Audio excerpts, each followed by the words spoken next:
What's up guys, this is Wenzes. Welcome back to my channel where we talk about personal development for INFJs and how to create an epic life on your terms. Today we're talking about how to get over the fear of being rude, and you might ask yourself, what does that have to do with INFJ anxiety? And most of all, why should I even care? I'm friendly, but it's never really a problem. But we're not talking about how you act towards the nice neighbor lady. We're talking about how you're acting towards peers, your boss, family members, because specifically as INFJs who lean into codependent tendencies, it happens very often that we have a distorted view of reality of what is normal behavior and what is considered rude. And once you understand this, once you get into it from a step above and you get to look at yourself, you get to re-examine it, and most of all, you get to feel good with your decisions. Before we get started, I want to remind you, if you want to take the next step in creating your INFJ epic life, then work with me privately. All the information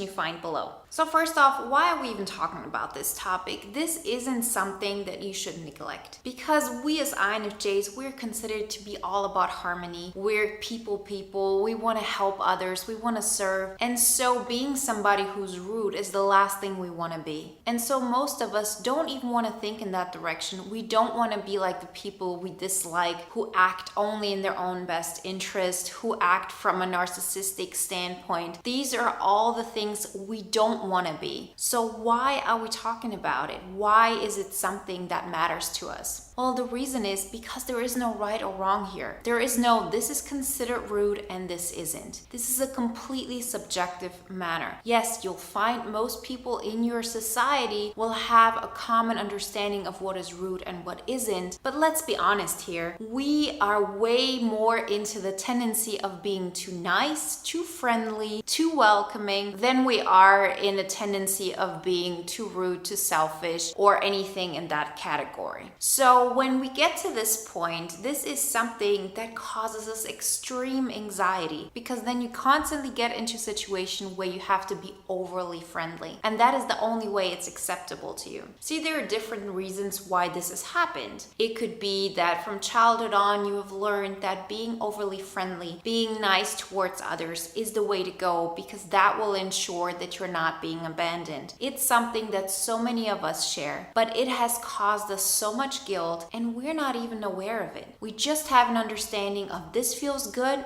and that doesn't. And when you have this distorted understanding, it means that it feels good to do things that are not healthy for you, and it feels bad to be in a position of self-respect, self-love, and still making sure that you're not overly rude to other people. See, every single time we are going to change that balance. So let's say currently you're 80% nice to other people and you're 20% nice to yourself, when the goal would be 50-50. Every single time you increase those 20% into, let's say, 30, and the other one has 70 left, you will feel guilty. You will feel like you're being rude, because as I said, it's all about a benchmark. There is a point of balance that has to be refocused. You cannot expect yourself to believe that if you go in a position of from 20 to 30 and going towards other people from 80 to 70, that you're still gonna feel like a good person, that you're still gonna feel like you're being kind and welcoming,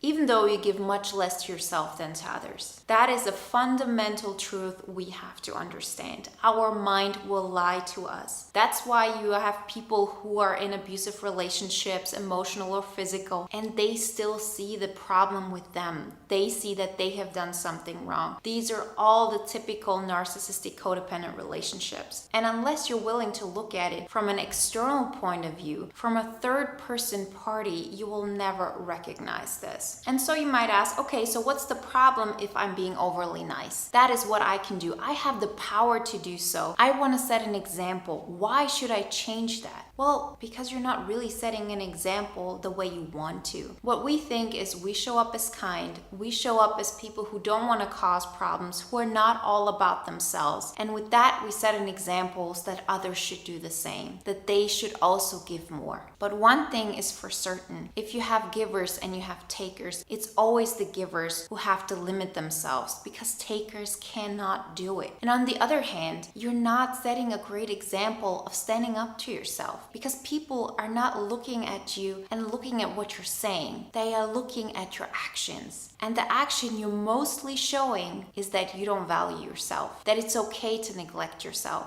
So every single time, even if you want to help people because you see that they're not being kind towards themselves in some other area, which is so often the case, very rarely you have a person who's obviously mean, who obviously just cares about themselves, and then you're being overly kind. Most of the time you see people and they're struggling somehow. They're not putting themselves first either, but maybe in different regards. And you want to show up and you want to be overly kind to them and want to show them encouragement. You want to tell them that they are worth it. And these are the words you're using. These are the things you're showing them. You're saying, look, I think you're worth it. That's why I'm giving you more than you probably would need. I want to give you more than my fair share. That is not what they recognize. What they recognize is, first off, you're enabling their self-destructive behavior. And number two, it's totally okay for you to neglect yourself, because that's what you're doing and that's what you're teaching other people. Not only to neglect you, but to also neglect themselves. Maybe not in the position and in the relationship that you two are in this giver and taker mentality, but in other places where they're not putting themselves first either. So it's on us to make the first step. We cannot wait for other people to make those steps for us. We have to be the ones who set those boundaries. We have to be the ones who actually step into power and make those shifts, who go from a position of giving way too much, and with that, we are actually neglecting not only ourselves, but our energy. We give of our cup of energy, there's less and less to give, and you'll see, you'll be able to give even less to others because you have barely any energy left. The goal is not to judge others. The goal is not to be in a position where you say, oh, they're so bad because they are not giving what I can give. The judgment is coming from a point of, I deserve better. I'm giving so much,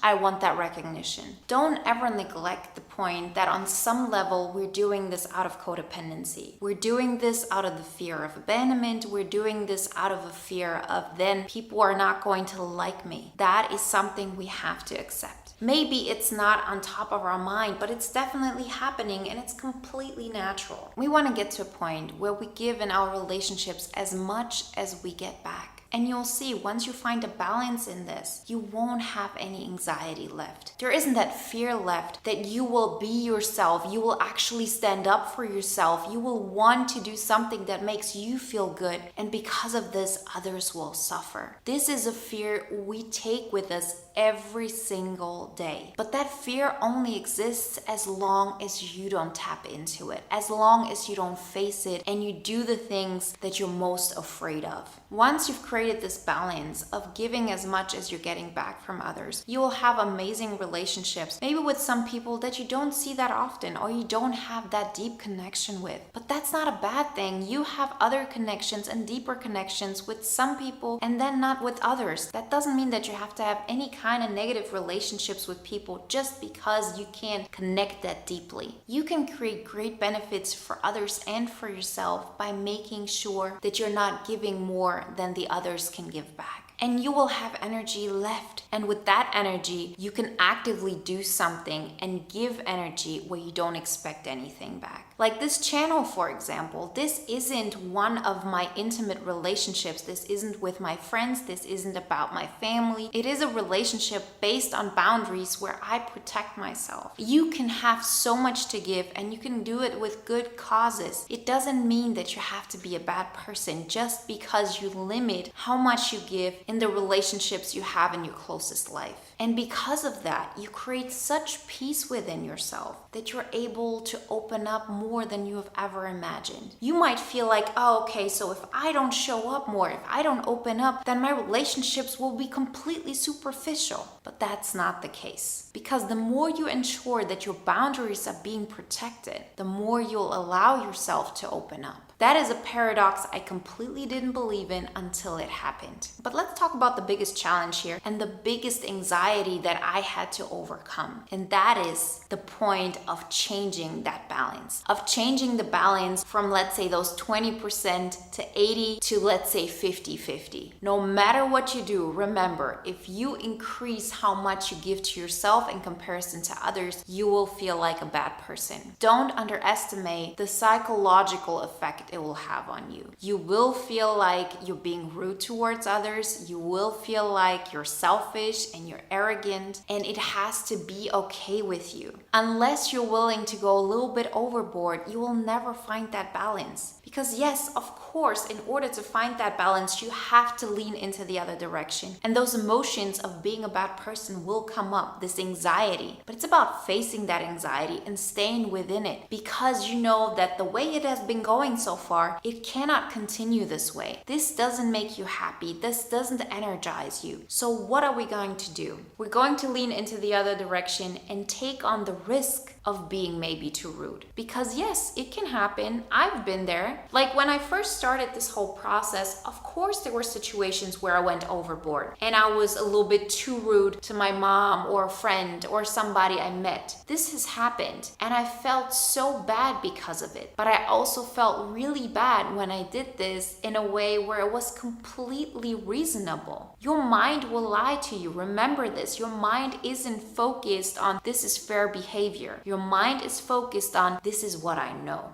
And so when you go overboard and you feel like this time I actually went too far, I actually did something that I'm not proud of, you know what you do? You apologize and you rebalance yourself. How can you expect to find a balance in your actions if you're not willing to go overboard? You can readjust, but if you never dare to go into the other direction because of the fear of being too rude and because of your fear of other people's judgment as well as the judgment you would have over yourself, you'll always stay in this place where you're giving way too much and you're being way too nice and you're not making sure that you handle your anxiety head on. You're not making sure that you're actually being a good example for the people around you. Be willing to go that route. Maybe it's something you've never done before, but so what? What's the worst that's going to happen? Somebody's gonna think you're rude. So, how many of your friends have done something where you felt like, oh, that was rude, and then you forgave them? Then everything was okay, even if they wouldn't have apologized. But what if you do this and then you recognize, oh, here in this scenario, after even a day of thinking about it, I still feel like I went overboard. You apologize and you know that you're not going to do this again. If your friends or the people around you are not willing to forgive you for that, why are you even being friends with them? You know you would forgive a situation like this. You know that is something where you would have an understanding because you think others are suffering, they can do this. It's totally okay for them to go overboard and do something that isn't perfect. You allow others to be imperfect. It's time to allow it to you as well, because this is one of the main things that will help you to overcome this anxiety